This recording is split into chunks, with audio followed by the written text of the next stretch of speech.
Hello everyone, I'm Ragini and welcome to my channel. In this video, I'll be discussing a new topic, auditing. I have discussed several topics of auditing, that is its meaning, definition, objectives and types. Now moving forward, introduction to auditing. Auditing क्या होता है? The word audit originated from a Latin word audire which means to hear. Audit शब्द एक Latin word ऑडायर से लिया गया है जिसका मतलब होता है सुनना, to hear. Initially, auditing took place in an organization when a trader suspected any kind of fraud or error in the mind about the books of account. तो पहले के टाइम में ऑडिटिंग कब किया जाता था? जब ट्रेडर को बुक्स ऑफ अकाउंट, जो भी बही खाता हिसाब किताब है, अगर उनको डाउट होता था ट्रेडर को कि इसमें किसी तरीके का मिस्टेक है या उसमें फ्रॉड किया गया है, तो ऑडिटिंग कराया जाता था. He then used to hire a person to hear the accounts from the accountant and he is then supposed to share his opinion regarding the correctness of account. तो क्या करते थे ट्रेडर? वो एक वो एक पर्सन को हायर करते थे, ऑडिटर को हायर करते थे, जिसको अकाउंटेंट सारा ट्रांजेक्शन, सारा अकाउंट्स पढ़कर सुनाएगा. ठीक है, अकाउंटेंट सारा उनको बताएगा ट्रांजेक्शन क्या क्या हुआ, वो सुनेंगे और सुनने के बाद अपना ओपिनियन देंगे कि उनको क्या लगता है, बुक्स ऑफ अकाउंट कितना सही है, क्या मिस्टेक है. ठीक है. However, in olden days, auditing was restricted to cash audit only. But today, with the advancement in trade and commerce, transactions have been more complicated. But पहले के समय में क्या था? ऑडिटिंग बस कैश ऑडिट तक ही सीमित था. बिकॉज पहले क्या होता था, हमारे पास कैश है, we can go to the market and buy whatever we want. But अभी क्या है कि we have so many of the modes for payment also. They are credit purchases, तो बहुत सारे ऑप्शंस हैं. तो इससे क्या हुआ कि हमारा जो ट्रांजेक्शन्स है वो और ज़्यादा कॉम्प्लिकेटेड हो गया है. ठीक है, अब वो उतना कैश ऑडिट तक ही सीमित नहीं रह गया, वो उससे आगे बढ़ गया है. An auditor enjoys few right and also the freedom to question anyone whom he find associated with the books of account. अभी ऑडिटर के पास क्या है कि कुछ राइट है, कुछ हक है. ठीक है, अगर उनको किसी से भी कुछ क्वेश्चंस पूछने हो ऑर्गेनाइजेशन के अंदर related to account, he can ask questions. Okay, definitions of auditing. So अगर एग्जाम पॉइंट ऑफ व्यू से बात करें तो अगर आप अपने आंसर्स में एक डेफिनेशन, कम से कम एक डेफिनेशन इंक्लूड करते हो तो you will score more good marks. ठीक, अच्छा मार्क्स आएगा आपको अगर आप एटलीस्ट एक डेफिनेशन तो लिख दो. ठीक है, I am also not saying कि आप बस 4-5 डेफिनेशंस लिख दो, बिकॉज उससे भी आपका अपना क्रिएटिविटी, आपका अपना लर्निंग तो कुछ दिखाई नहीं, आप किसी और का ही काम लिख दिए, तो that is also not desirable. But at least one definition should be your answers. So according to R.G. Williams, auditing may be defined as examination of books, accounts and vouchers of a business with a view to ascertain whether or not balance sheet is properly drawn up so as to show a true and correct view of the state of affairs of the business. ठीक है, सो RG. Williams बोलते हैं कि जो balance sheet है वो सही से बनाया गया है या नहीं बनाया गया है. ठीक है, तो इसका एग्जामिनेशन होता है auditing. According to W.H. Hansen, an audit is an examination of such records to establish their reliability and the reliability of statements drawn from them. So W.H. Hansen कहते हैं कि ऑडिट क्या है? वो एग्जामिनेशन है वो सारे रिकॉर्ड्स का, वो सारे बैलेंस शीट का, फाइनेंशियल रिकॉर्ड्स जो भी है वो सब का एग्जामिनेशन है, जो कि हमें कुछ कंक्लूजन्स देते हैं that what is our business position, क्या है वो सब, जो हम लोग कंक्लूजन निकालते हैं जिस रिपोर्ट्स के द्वारा, जिस रिकॉर्ड्स के द्वारा, उनका एग्जामिनेशन है audit. Okay, now objectives of auditing. Primary objective, first examination of accounting books. जो भी हमारा अकाउंटिंग्स बुक्स है, लाइक हमारा बुक कीपिंग जो भी रिकॉर्ड्स है, वाउचर्स, ठीक है, बैलेंस शीट्स, तो उन सब का एग्जामिनेशन कि वो सही है या गलत है, उसमें किसी तरीके का मिस्टेक है, वो सब का एग्जामिनेशन एक प्राइमरी ऑब्जेक्टिव है ऑडिटिंग का. Second, verification of financial statements. Financial statement क्या होता है? सारे at the end of the year के एंड में क्या होता है कि हम बैलेंस शीट सबको देखने के बाद अपना फाइनेंशियल स्टेटमेंट बनाते हैं, दैट इज हमारी कंपनी का क्या बिजनेस स्टेटस है, ठीक है। तो उसका वेरिफिकेशन कि वो सही है गलत है, ठीक है। तो ये क्या है, ये दोनों चीज़ प्राइमरी ऑब्जेक्टिव है ऑडिटिंग का। You know, auditing is important because वो जो डेटा जो at the end of the data निकलता है that is much more effective, वो बहुत लोगों के लिए बहुत इंपॉर्टेंट होता है, एसेंशियल होता है। फॉर एग्जाम्पल हमारे इन्वेस्टर्स हो गए, वो इन्वेस्ट करेंगे, क्यों इन्वेस्ट करेंगे, ये सब चीज़ों को देख कर कि रिटर्न मिल रहा है, नहीं रिटर्न मिल रहा, नहीं मिलेगा तो वो इन्वेस्ट नहीं करेंगे, ठीक है। Secondary objective, first detection of error. तो एरर, किसी तरीके का अगर एरर है हमारे बुक्स ऑफ अकाउंट में तो वो डिटेक्ट हो जाएगा ऑडिटिंग के द्वारा। Second, detection of fraud, fraud होगा तो वो भी डिटेक्ट हो जाएगा, हमें मिल जाएगा, हम लोग खोज पाएंगे, ढूंढ पाएंगे। So what is difference between error and fraud? Mistake तो दोनों होती है, बट एरर क्या होता है, मीन्स गलती से अगर कुछ ऑनेस्ट मिस्टेक हो जाता है तो दैट इज कॉल्ड एरर, अगर आपसे कोई गलती हो गया। एंड फ्रॉड क्या होता है, इंटेंशनल होता है, अगर आप जानबूझकर कुछ मिस्टेक कर रहे हो फॉर योर ओन प्रॉफिट और एनीथिंग, तो वो फ्रॉड हो गया, ठीक है। प्रिवेंशन फ्रॉम एरर्स और फ्रॉड्स, एरर एंड फ्रॉड। तो आपका जो फाइनेंशियल रिपोर्ट है, जो भी आपका बुक्स है, वो फ्रॉड और एरर से ये अवॉइड रहे, मतलब उसमें कोई भी एरर ना रहे, ठीक है, उन्हें प्रिवेंट करना। Fourth, creation of healthy environment. Look, this points are actually interrelated, ठीक है, बिकॉज ऑर्गेनाइजेशन, ये ऑडिटिंग का बेसिकली ये सारा जो भी ऑब्जेक्टिव्स है ये खुद में थोड़े, not completely but yes it is a bit inter related. Next, creation of healthy environment. अगर सारा डेटा, सारा रिकॉर्ड, सब कुछ क्लियर रहेगा तो क्या होगा कि एनवायरनमेंट, जो वर्किंग एनवायरनमेंट होगा वो बहुत हेल्दी होगा, ठीक है, कोई तरह का चीटिंग नहीं होगा, सही तरीके से काम हो पाएगा। Next, fulfilment of order of act. देखो, ऑडिटिंग का ये एक ऑब्जेक्टिव होता है कि हमारा जो भी काम हो, जितने भी रिकॉर्ड हो, सब कुछ that should be with no error and no fraud. तो आप जो भी हमारे कस्टमर्स का ऑर्डर होगा तो उनके ऑर्डर के हिसाब से हम उन्हें फुलफिल कर पाए, उनके ऑर्डर्स को फुलफिल कर पाए। Next, to satisfy the government authorities.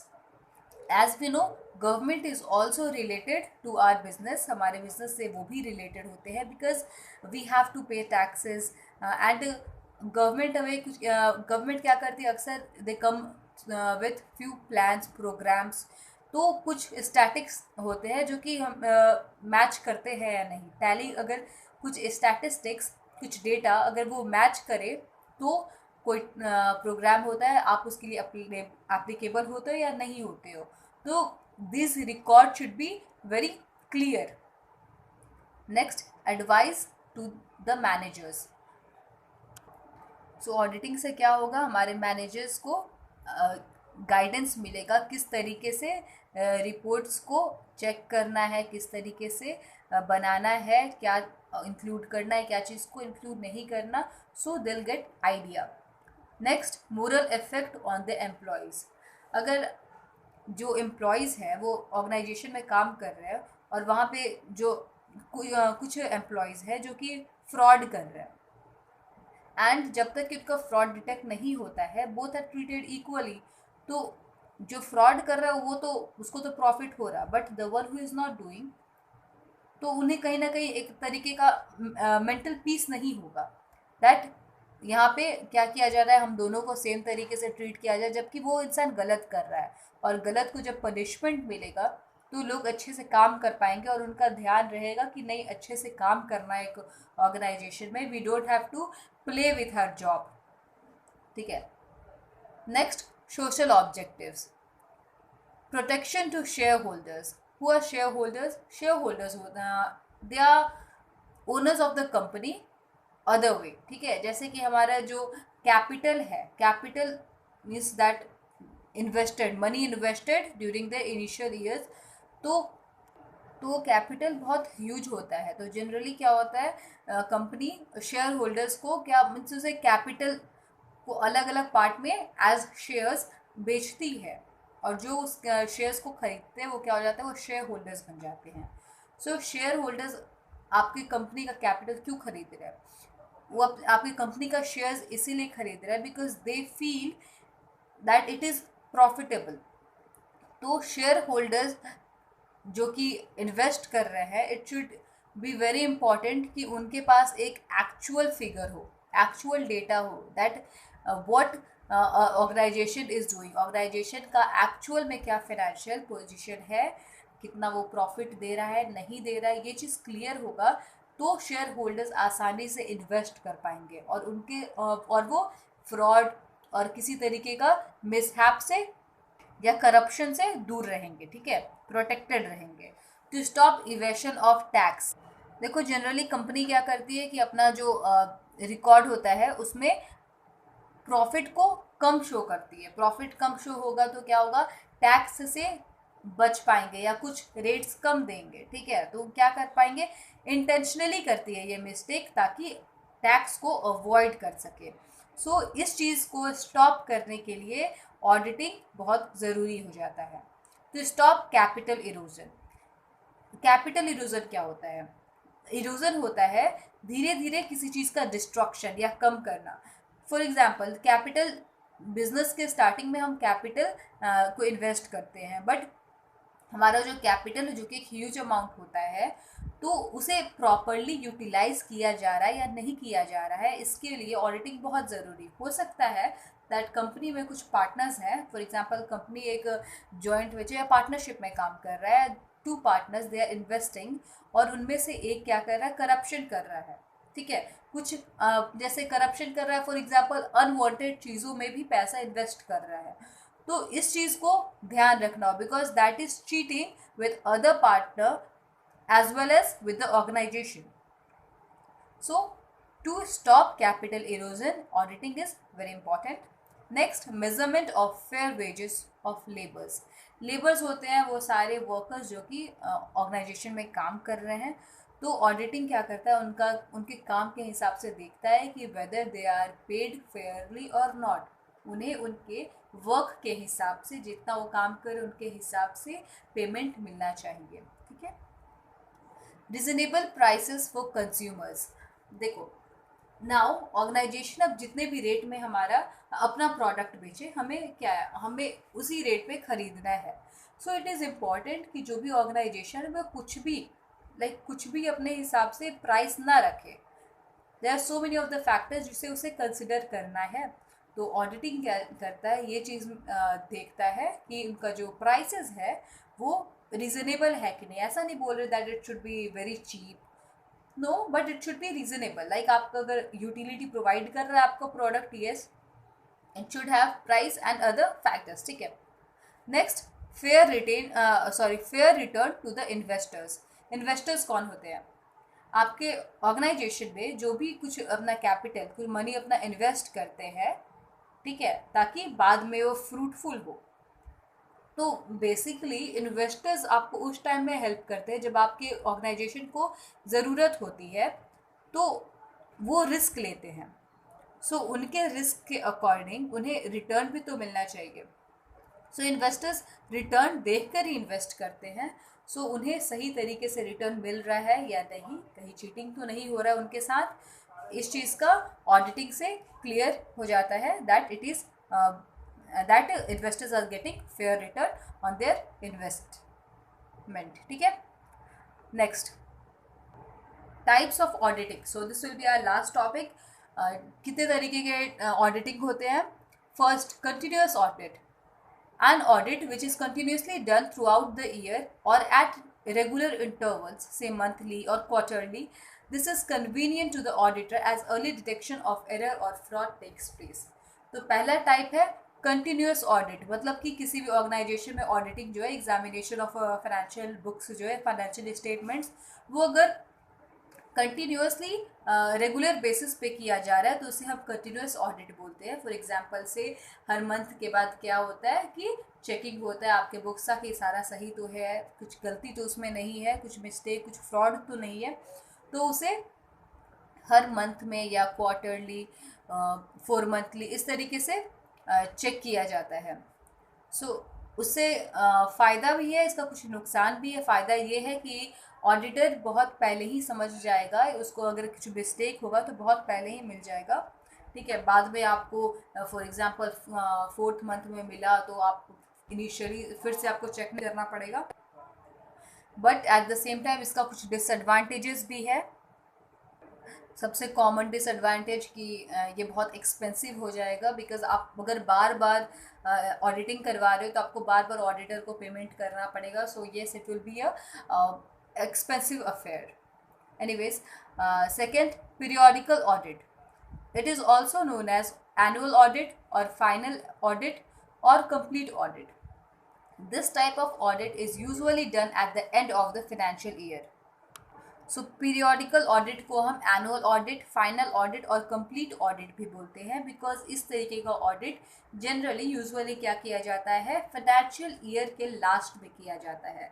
जब सारे स्टेटमेंट्स तैयार होते हैं तो उस टाइम उनका क्या होता है कि ऑडिट होता है, सब चेक होता है, एग्जामिन होता है कि वो सही है या गलत है, ठीक है। सो बढ़िया, पीरियोडिकल ऑडिट क्या है, इसे most desirable type of audit भी कहा जाता है, बिकॉज जनरली आपको दूसरे फाइनेंशियल ईयर का नहीं चेक करना, उस ईयर का हाँ चेक करो, कंप्लीट करो, okay, everything will be sorted, now next year. I guess everyone know what is financial year. So new year हम 1st जैन को सेलिब्रेट करते हैं, last means 1 year, 1st Jan to 31st December वो एक normal year होता है। Financial year होता है 1st April to 31st March. It is actually a must know for all the commerce or commerce students. Interim audit.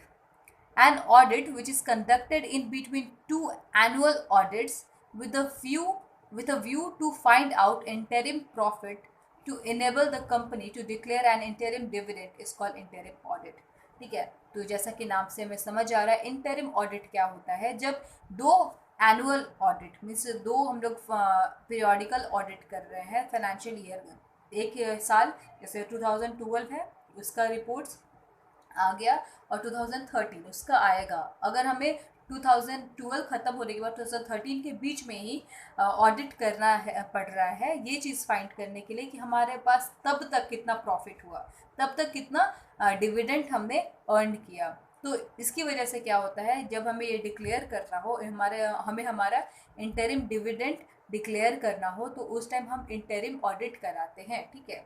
मतलब कि जब दो फाइनेंशियल ईयर के बीच में एक ऑडिट किया जाए, that is known as interim audit, ठीक है। एडवांटेज ऑफ इंटरिम ऑडिट, जैसे कि हम early completion of final audit, जो भी हमारा ऑडिट होता है, वर्क होता है, वो बहुत पहले ही कंप्लीट हो जाता है। और इसका डिसएडवांटेज भी है, there are chances of alteration of accounting figures, ठीक है। तो आप बीच साल में हो तो हो सकता है कि उस टाइम किसी तरीके का अल्ट्रेशन हो, किसी तरीके का मिस्टेक किया जा सकता है, गड़बड़ किया जा सकता है, हेरा फेरी किया जा सकता है फिगर्स के साथ, ठीक है। So that is disadvantage. That is all. Also I'll add one disadvantage of interim audit, additional work for the auditor. Auditor के पास क्या होता है कि एडिशनल वर्क हो जाता है। जनरली जैसे कि हम बोलते हैं periodical is most desirable because complete हुआ और फिर एक सही कंक्लूजन निकाल सकते हैं हम लोग उस टाइम, बट इंटरिम क्या होता है, थोड़ा सा वर्क जो होता है वहाँ पे टफ हो जाता है, ठीक है। So with this we come to the completion of this video. Thank you for watching this video. Please